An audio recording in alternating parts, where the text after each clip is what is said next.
The deafening roar of motorcycle engines echoed down the narrow downtown street. A wall of chrome and leather closing in fast. Inside the sleek black sedan, Olivia Hart, CEO of Hart Tech, gripped the steering wheel, her knuckles pale. Her bodyguard was stuck in traffic blocks away. The bikers fanned out, surrounding her car like a pack of wolves, their smirks hidden under dark visors. Beside her in the passenger seat, a man in a faded jacket slowly exhaled, eyes narrowing. He didn't look scared. He looked calculating. "Stay calm," he murmured. "They picked the wrong car today." Before we dive in, drop a comment with where you're watching from, and don't forget to hit subscribe for more videos like this. Let's begin. The lead biker tapped on the hood with his boot, leaning forward to glare at Olivia through the glass.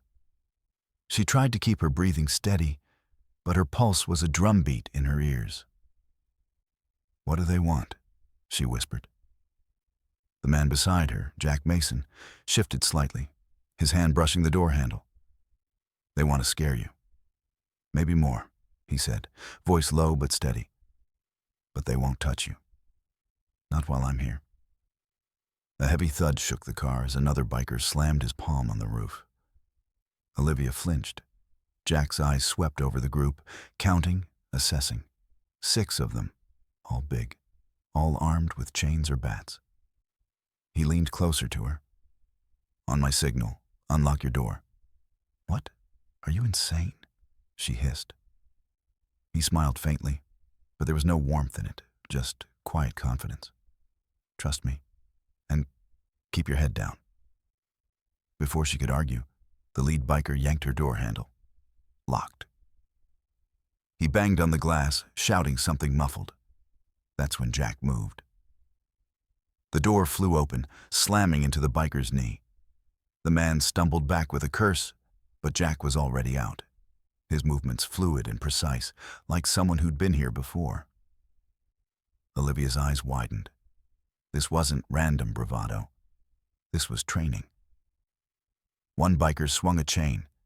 Jack caught it midair, twisting it from the man's grip before shoving him aside. Another lunged with a bat. Jack ducked, swept his leg, and the man went down hard. Every move was clean, controlled, efficient. The leader pulled a knife. Jack didn't flinch. "Bad choice," he said calmly, stepping forward. Something in his voice made the biker hesitate. Jack took the knife, tossed it to the ground, and leaned in close enough that only the man could hear. Whatever he said made the biker's face blanch. Seconds later, the entire group backed off, engines roaring as they scattered down the street. Olivia sat frozen, her heart pounding. Jack slid back into the seat, brushing dust from his jacket. "You okay?" She stared at him. "Who are you?" He glanced at her with a faint smile. Just a single dad trying to get home. But deep down, she knew there was more to it. A lot more. Olivia's hands were still, trembling as Jack leaned over and buckled his seatbelt. The calm in his voice didn't match the adrenaline crackling in the air. "You didn't have to do that," she said, her voice low. "You could have been hurt." Jack gave her a sidelong look.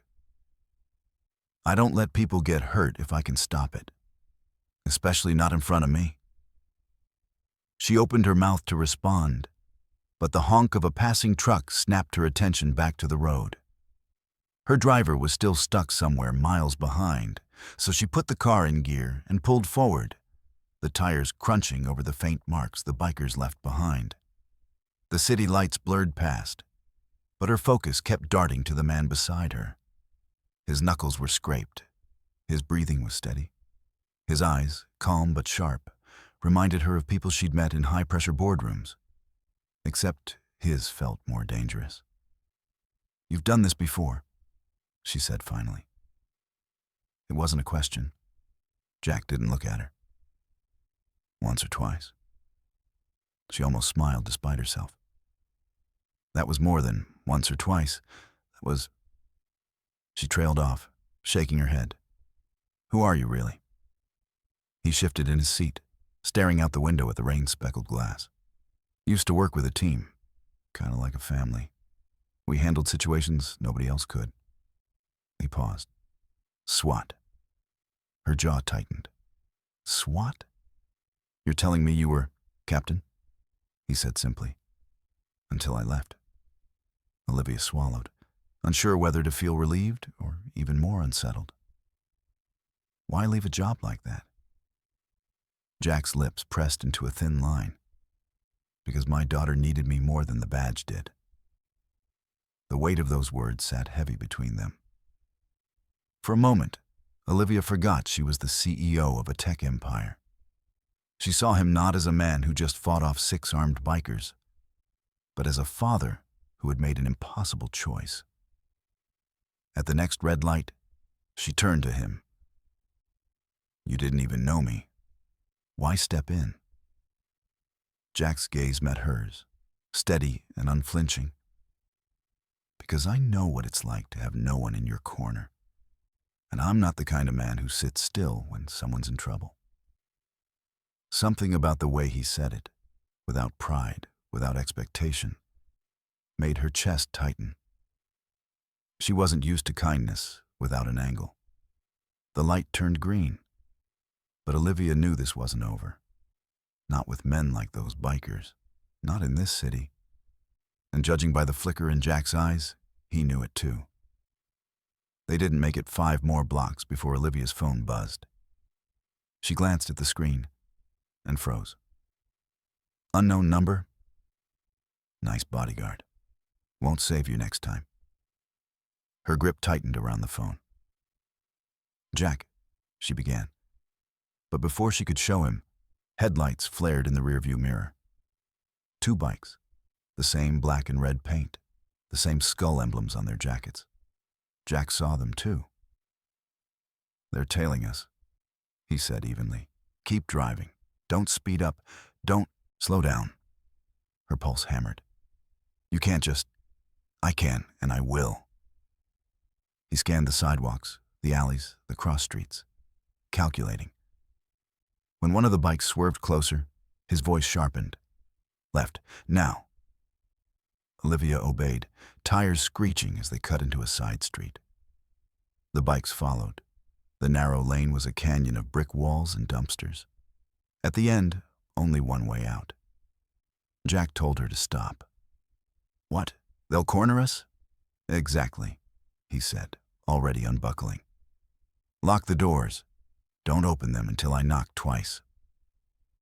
Before she could protest, he stepped out. The echo of his boots on wet pavement was the only sound, until the bikers skidded to a stop 10 feet away. Brave of you to get out alone, one of them sneered, cutting the engine. You're gonna regret... Jack moved before the man could finish, yanking him off the bike in one fluid motion. The second rider charged, swinging a chain, but Jack sidestepped and slammed the car door shut between them. Olivia flinched as metal clanged against metal. Jack's voice was low, but it carried. Tell your buddies to stay away from her. This is your first and last warning. The biker with the chain laughed. A short, ugly sound. And if we don't? Jack's eyes narrowed. Then I stop warning. There was something in his tone, controlled, dangerous, that made both men hesitate. Without another word, they mounted their bikes and tore off into the night.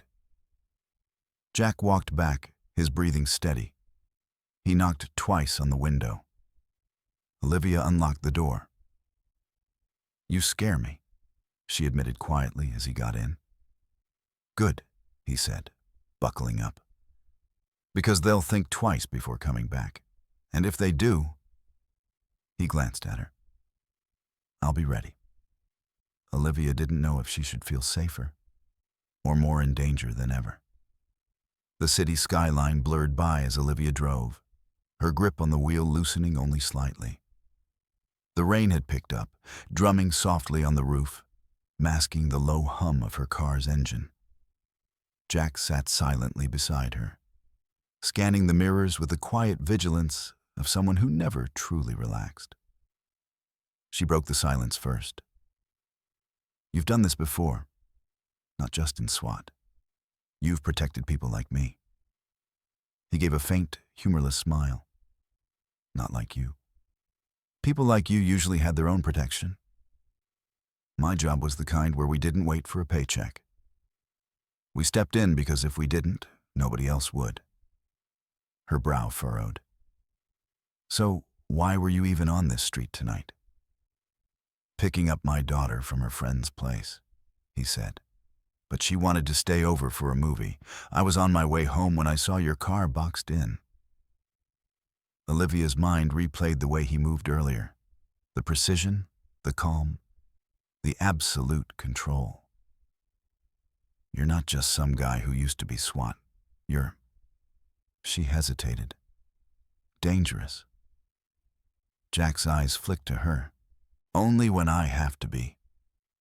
The kindness in that simple statement caught her off guard. For years, her world had been filled with boardroom smiles, hiding knives in their backs, deals laced with hidden traps, and handshakes meant to bind you, not help you. Kindness, genuine, without expectation, was rare. "Why didn't you just call the cops?" she asked. Jack chuckled dryly. "By the time they got here, you'd be another statistic. Sometimes you have to be the help instead of waiting for it." That landed heavier than she expected. She remembered the fear when the bikers surrounded her car. And she remembered the calm that settled in the second he said, "Stay calm. They picked the wrong car today." "Jack," she said softly, "you risked your life for me. You don't even know me." He looked away, his jaw tightening. "I've seen what happens when good people look the other way. I promised myself I'd never be one of them." Before she could respond, a shadow loomed in the side mirror. Headlights, bright and unblinking, following too close. Jack's posture shifted instantly. "Keep driving, same speed," he said, his voice all steel again. The car behind them didn't pass. It matched their pace, weaving slightly. Olivia's heartbeat thudded in her ears. "That's them, isn't it?" she whispered. "Probably," Jack said. "But this time I'm ending it." Without warning, he told her to take the next turn. She hesitated, but his tone brooked no argument. The street they turned onto was narrow and dimly lit, the kind that most drivers avoided at night. "Pull over by that alley," Jack instructed. She did, pulse racing. He was already unbuckling, pulling something from the inside of his jacket. A small, compact flashlight and what looked like a folded piece of metal. "Stay in the car," he said, his voice lower now. "No matter what you hear, don't come out unless I call for you." She reached out impulsively, grabbing his arm. "Jack, please, don't get hurt." For the first time that night, he gave her a real smile, warm, reassuring. "I'll be fine. I've handled worse than a couple of wannabe tough guys." He stepped out into the rain, the beam of his flashlight cutting through the mist. The car behind them slowed, stopping a few yards away. Two men got out, their jackets unmistakable even in the half-light. Olivia could barely breathe as she watched him walk toward them. Not fast, not slow, but with the controlled pace of a man who knew exactly how this would end. She didn't know it yet, but what happened in that alley would bind their lives together in a way neither of them could have predicted. The rain-slicked pavement glistened under the dim streetlights, turning the alley into a mirror of shadows and light. Olivia's breath fogged the window as she gripped the steering wheel, watching Jack move toward the two bikers. He looked like a man strolling into a conversation, but his shoulders carried a quiet readiness, a coiled spring. One of the bikers, tall and broad with a snake tattoo curling up his neck, smirked as Jack approached. "You again," he said, his voice dripping with mockery. "You think you could just—" Jack cut him off without raising his voice. "I'm going to say this once. You leave her alone, you leave me alone, and you forget this ever happened." The other man, younger, but with the kind of wild eyes that came from too many bad choices, laughed and stepped forward. "Or what? You gonna call the cops, hero?" Jack's flashlight beam slid over their faces, not blinding, just enough to force them to squint. "I don't need the cops." His tone was steady, almost casual, but every syllable felt like a weight. The younger biker swung first, a quick jab meant to test him.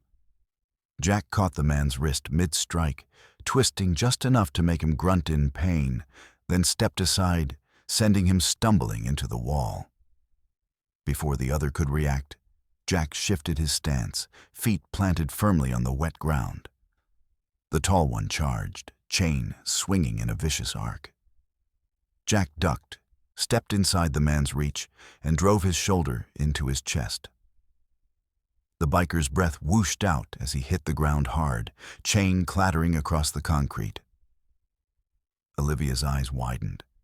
This wasn't reckless street fighting. It was controlled, precise, and surgical. Every move Jack made neutralized the threat without letting it escalate into chaos. The younger one scrambled up again, cursing, but Jack's voice cracked like thunder. "Enough!" Even the rain seemed to pause. The two men froze under the weight of his stare. Jack stepped closer, low and deliberate. "I've seen men twice your size beg for mercy. I've pulled friends out of situations you couldn't survive a minute in. I've buried brothers because someone thought they could scare their way through life.